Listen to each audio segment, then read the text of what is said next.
everyone, it's Miss Brenner. I hope you're all doing well and staying happy and healthy. This is the agenda for week 8. In week 8, we are going to be moving on from technology fiction and starting to bridge over into horror as a genre. So we're going to be looking at monsters and the different types of monsters that tend to occur in the horror genre. So with that in mind, there is an ed puzzle for what makes a monster. These are going to be our notes for this portion of literature. And then there is a note sheet that you will need to complete. Looks like this. Goes over the different types of monsters and the expectations for those different types of monsters. At the end of this notes, I start to talk to you a little bit about an activity that we're going to do. We aren't going to do it in week 8. We will be doing it in week 9. So please just keep that in mind. I hint at it and go a little bit into detail, but there will be directions and more of an explanation next week as to the assignment, since we'll be doing it in week 9. Along with that, I'm sure that you have heard of Stephen King at some point, whether that's because of the popular movie It that came out about 2 years ago, or just from different pieces of literature that are published and put in the library. There is this video about Stephen King, since we are going to be looking at some of his pieces of literature this week. This video has clips from all the different movies that were ever made about Stephen King's literature in the background, but it talks about the 3 different steps he takes to create tension in his writing. So if horror frightens you in an extreme manner, I would recommend just listen to the video. You don't have to watch. It's just that there are background images from the different movies that the person is using as just as background.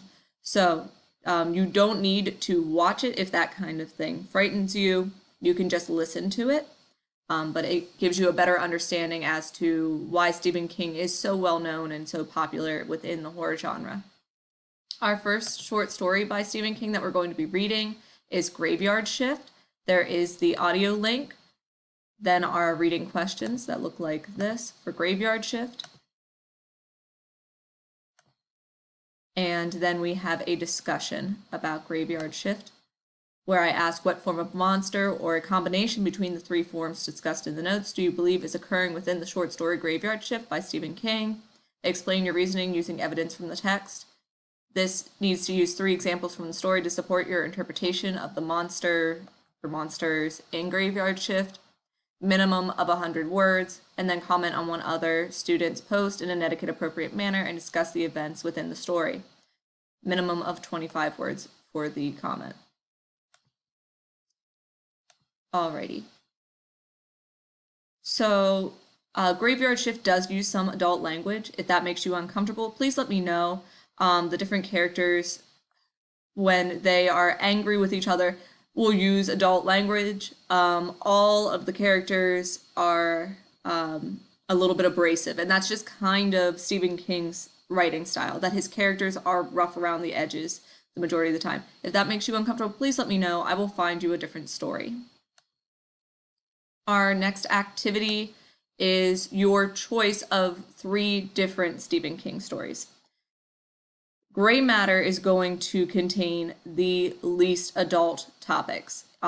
The main events of the story have some adult undertones. However, there is minimal adult language and minimal on the surface adult topics. So if you are looking for something that is overall more along the lines of R.L. Stine and Goosebumps, Gray Matter would be for you.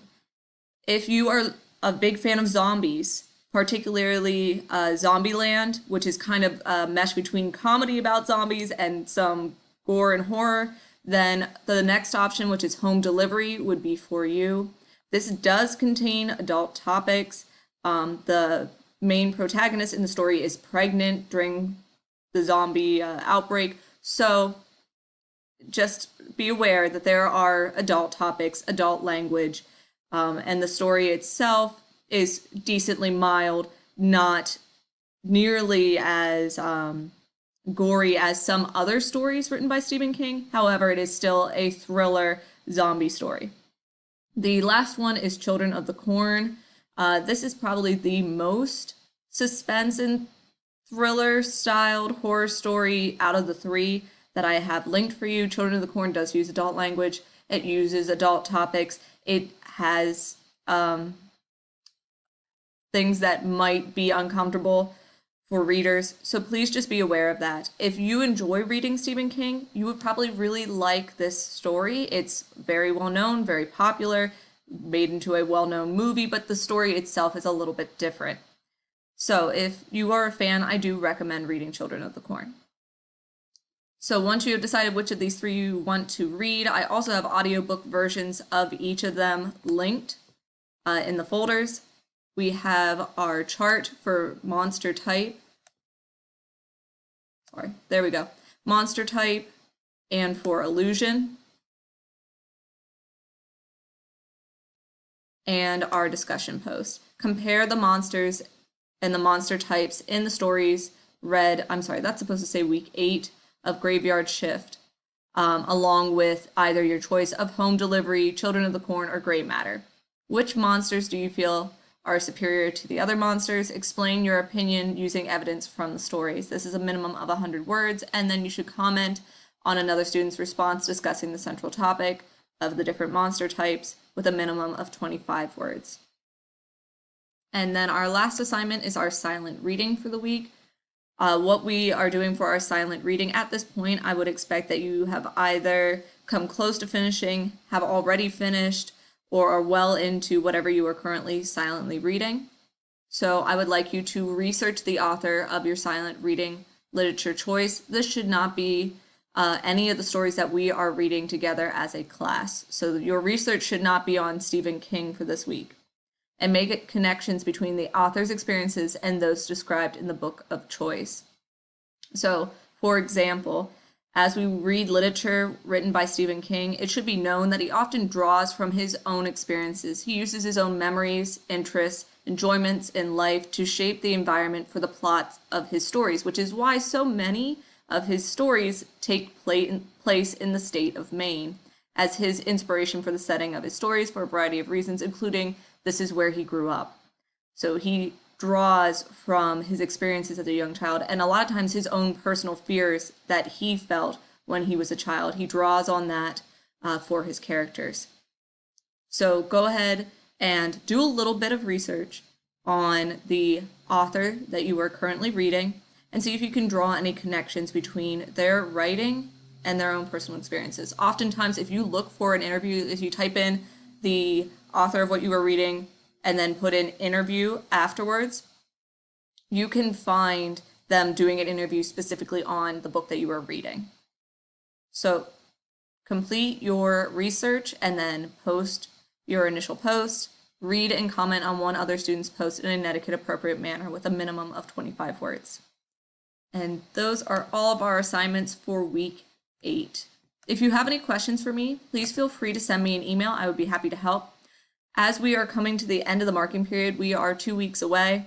Please make sure that you are completing any missed assignments or getting in touch with me to help come up with a plan for your success for the remainder of this course together. I hope you guys have a wonderful week, and I will talk to you guys later. Bye.